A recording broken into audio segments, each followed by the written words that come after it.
یہی ہمارے لیے بہتر ہے۔ چند ایک باتیں مختصر وقت میں، میں تو عصر پڑھ چکا، مجھے اندازہ نہیں تھا کہ یہاں بھی نماز عصر ہونا ہے، تو میں کوشش کروں گا کہ ایک ہی آنسو میں کہہ جاؤں گا میں دل، طوفان بیجا لانے سے بھی یہ چشم فائدہ، دو اشک ہی کافی ہیں اگر عصر کریں تو۔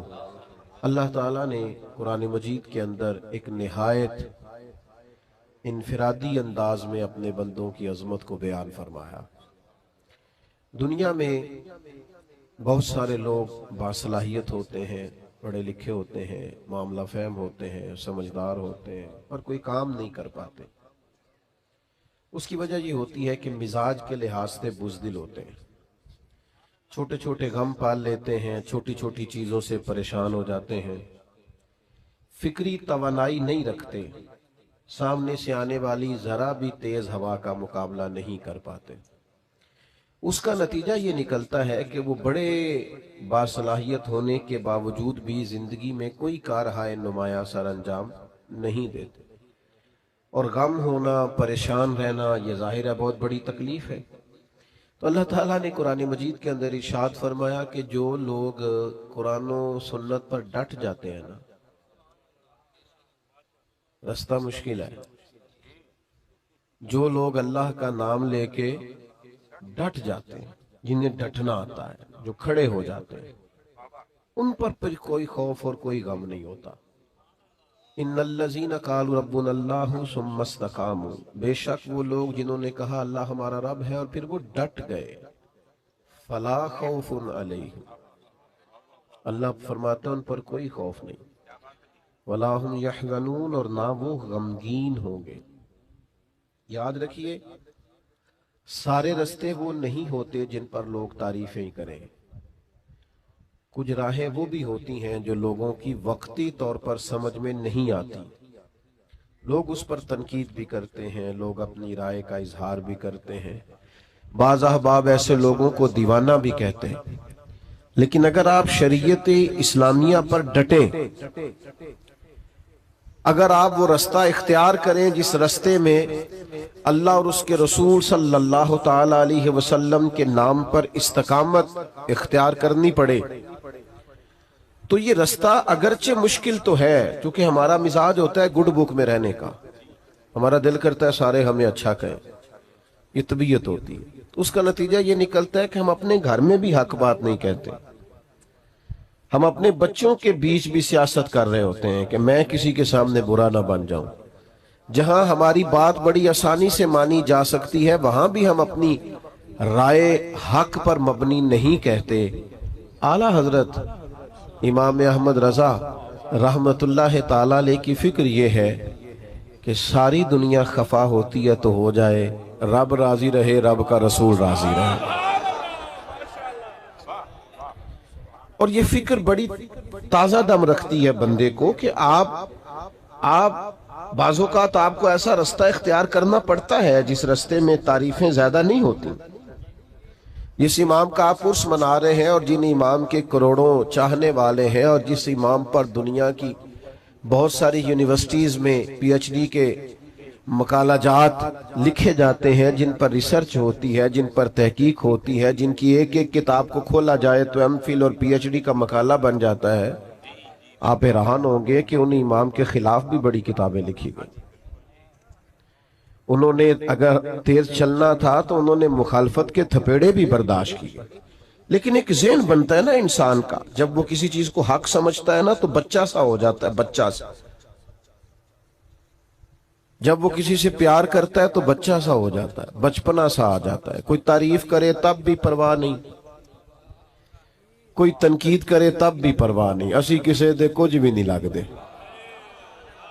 نہ کوئی ساڈا دردی۔ پھر مزاج اور ہو جاتا ہے، جیم جان دا کچھ وسا نہیوں، جان یار نو دے تے شاد ہو جا، ایسے دل دے ہیں فساد سارے، دل دلبر نو دے تے آزاد ہو جا، جے او رکھے آباد تے رو وسدا، تے جدوں کرے برباد برباد ہو جا۔ ختم ہو گئی بات۔ اعلیٰ حضرت رحمت اللہ دیکھیں نا، خطوط آ رہے ہیں، عصر کے بعد وقت ہوتا تھا خطوط کھولنے کا، خطوط پڑھنے کا، جواب لکھنے کا۔ وہ جس طرح ہم شکوہ نہیں کرتے کہ آپ نے میرا میسج ہی نہیں سنا، آپ نے رپلائی نہیں کیا، سن لیا اور بتایا کچھ نہیں۔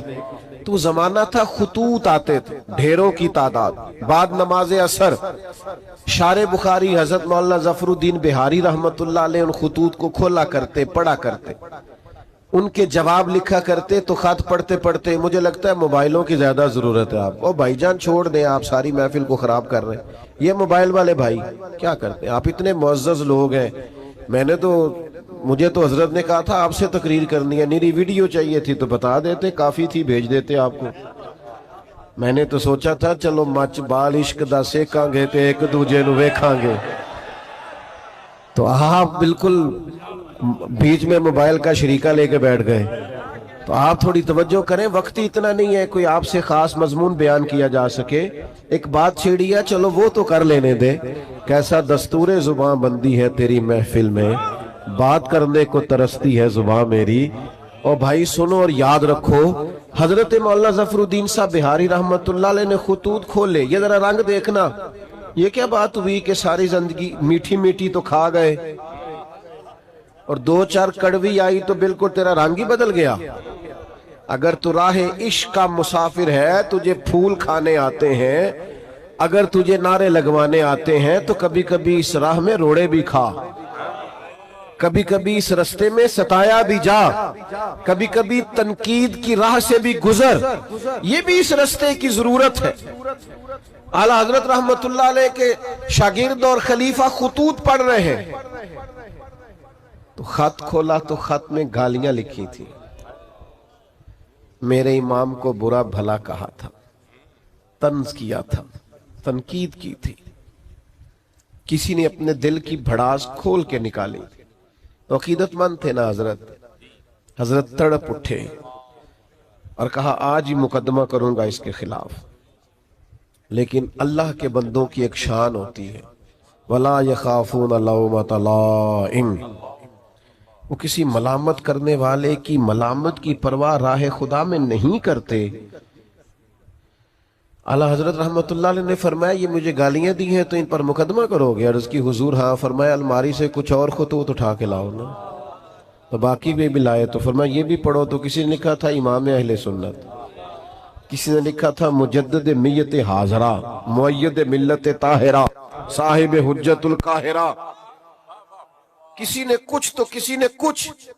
اعلیٰ حضرت مسکرائے، فرمایا یہ جنہوں نے تعریفیں کی ہیں پہلے جائیدادیں بانٹو نا ان کو، تو پھر مقدمے کر لینا۔ فرمایا شکر کرو، شکر کرو، ان کا وطیرہ ہے محبوب کے لیے معاذ اللہ کمزور جملے لکھنا، جب تک مجھے برا بھلا کہہ رہے ہیں محبوب کی طرف سے تو رکے ہوئے ہیں، ہم تو ڈھال ہیں اس راہ۔ بھائی آپ ڈٹیں، حق بات کہیں، اپنی زندگی میں وطیرہ بن۔ یہ کیا بات ہوئی کہ دوستوں کی محفل میں بھی تو حق نہیں کہتا؟ تجھے کہیں سچ بولنا ہی نہیں آتا، تو ڈرتا ہے کہ میں سچ بولوں گا تو لوگ مخالف ہو جائیں گے۔ لوگوں کے مخالف ہونے سے کبھی بھی کوئی نقصان نہیں ہوتا۔ انداز یہ اختیار کرو کہ رب رسول کی رضا ملے۔ سمجھو اس پیارے بھائی، اللہ آپ کو سلامت۔ اب تو ہم آپ کو ٹھیک ہونے کا بھی نہیں کہہ سکتے، بڑی مہربانی۔ اب نہیں جی ایسی غصہ کر نہیں نہ سکتے، میرے تو گھٹنے پہ چوٹ بھی آگی، پر کہنا اس لیے کچھ نہیں کہ اس میرے امام کا ہے نا، کوئی مسئلہ نہیں۔ اب یہ چلتی ہیں چیزیں۔ مجھے میرے دوست کہتے رہتے ہیں کہ آپ نا پہلے وعدہ کر لیتے ہیں پھر وہاں جا کے دقت ہوتی ہے، تو میں کیا یار سانو کس پوچھنا سی، چلو اگر کوئی دعوت دیتا ہے اور پھر علماء دعوت دیتے ہیں تو ہمیں اپنی چونکہ اوقات کا پتہ ہے، لہذا چپ کر کے ہاں کرتے کہ یار جانا چاہیے۔ آپ تھوڑی سی مہربانی کریں، دو ایک باتیں، وقت کے دامن میں گنجائش نہیں، بولیں بھی نہیں اور مجھے بات کرنے دیں۔ ایک تو ڈٹے